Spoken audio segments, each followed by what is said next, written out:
Okay, so let's talk about the formation of an LLC.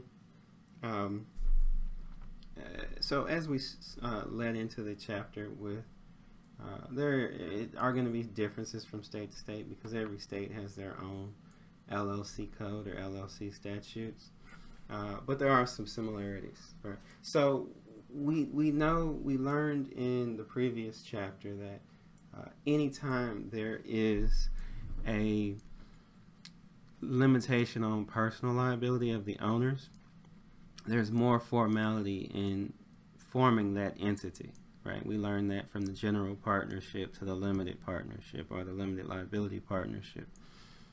And so it follows that there should be some formality, usually a governmental filing, associated with forming the LLC, and there is. So in most states, you have to file articles of organization, which is a relatively simple document.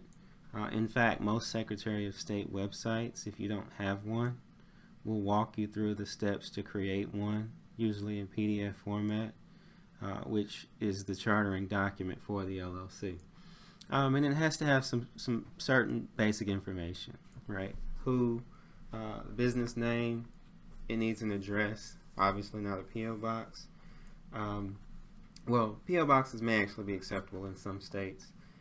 Registered agent for service, right? And that is, if I am injured doing business with your LLC and all I have is a business name, the idea is that I can contact the Secretary of State in my particular state, and they will tell me how to sue you, essentially, who to notify. So it can be, usually it's a member for sole proprietorships. For larger LLCs, or LLCs with larger scope, I should say, it could be an attorney, somebody that you can serve notice on when you intend to sue a particular business. And then also the members' names.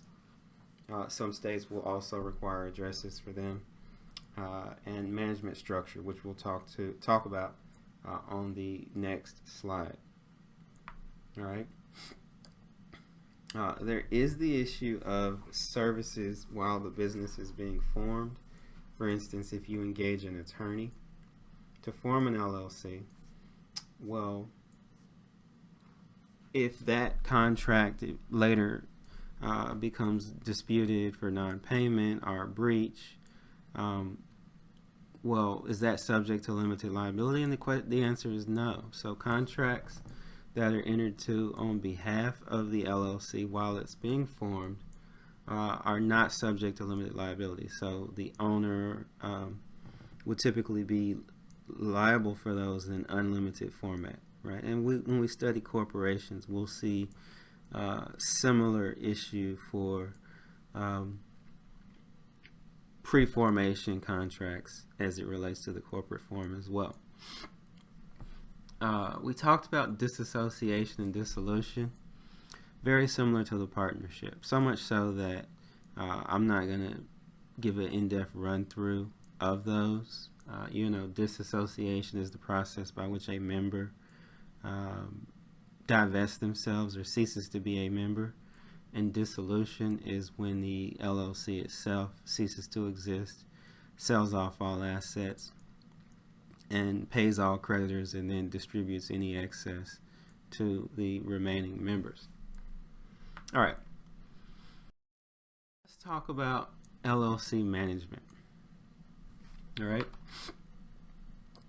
So you've got two options, and they don't really make a lot of sense when you just read the titles, but I'm going to illustrate these with some examples. So they can be member managed or manager managed.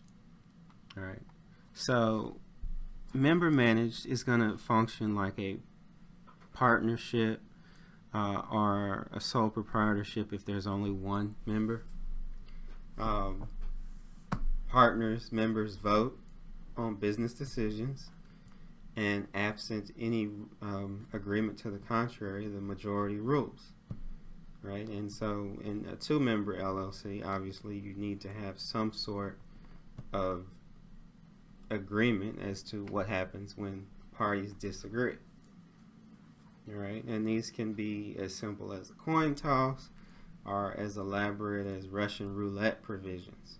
All right, and this is really your default, the member managed LLC. All right, and these typically resemble small businesses. All right, manager managed. These are going to resemble the corporate form of operation. I referenced at the beginning of this chapter that LLC in scope, there's really no limit. So they can be huge, very large organizations. And in those cases, the corporate form of ownership, of operation, I should say, is much more appropriate. When I say that, what am I saying? Well, you'll have a CEO. Right, you may have a CFO. You'll have officers who are high-level managers that make the decisions, and that's why it's called manager managed. The managers make the day-to-day decisions in a manager managed LLC. All right.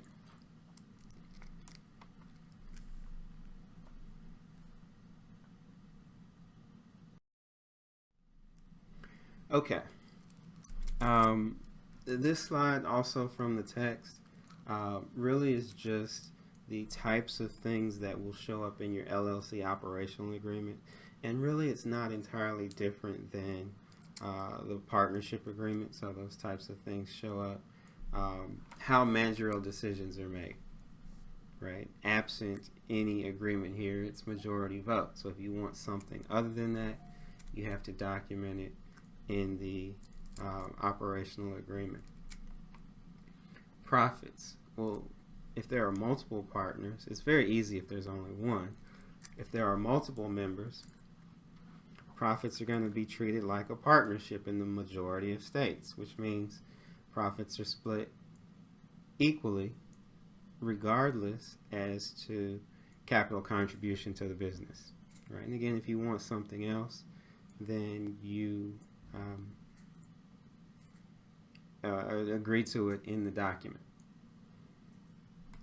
Membership, so ownership. How can I sell my ownership? What happens if I don't want to be a member or an owner anymore? How do I get out? Right? And so membership and disassociation and dissolution are really kind of related and very, very similar to partnership.